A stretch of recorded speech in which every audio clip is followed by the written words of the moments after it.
Two firms connected to the now defunct Capital Bank have broken their silence, detailing the nature of their involvement with the bank while insisting they did nothing wrong.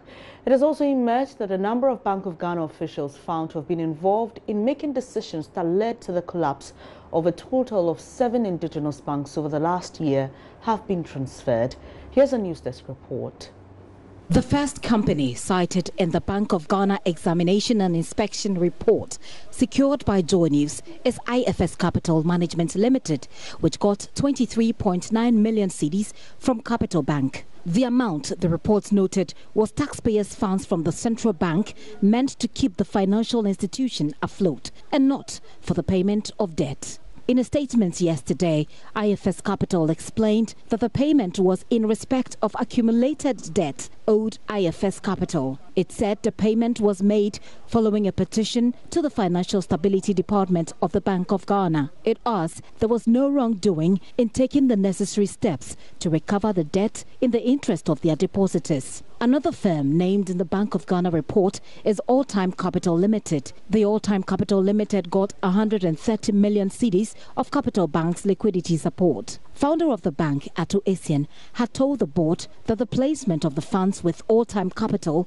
was strategic and that the money will be paid back. The documents show the chief executive of the bank, Reverend Fitzgerald Odonko, who was supposed to have signed the document, placed the funds with the All Time Capital, but later insisted he never signed the document and that his signature may have been forged. In All Time Capital statement yesterday, they maintain All Time Capital Limited acted solely as an arranger. All the necessary documents were duly signed by the Chief Executive Officer of Capital Bank Limited, Reverend Fitzgerald Odonko. In fact, the document in the possession of JoyNews show that Reverend Odonko had at one time sent a mail to board chairman of Capital Bank, Dr. Mensa Otabil, who is also the General Overseer of ICGC, alerting him that he knew nothing about the placement of the funds.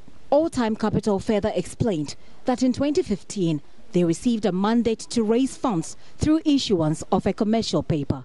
The purpose of the commercial paper was for the construction of a 15,000 square meter office and retail complex at North Jowolu.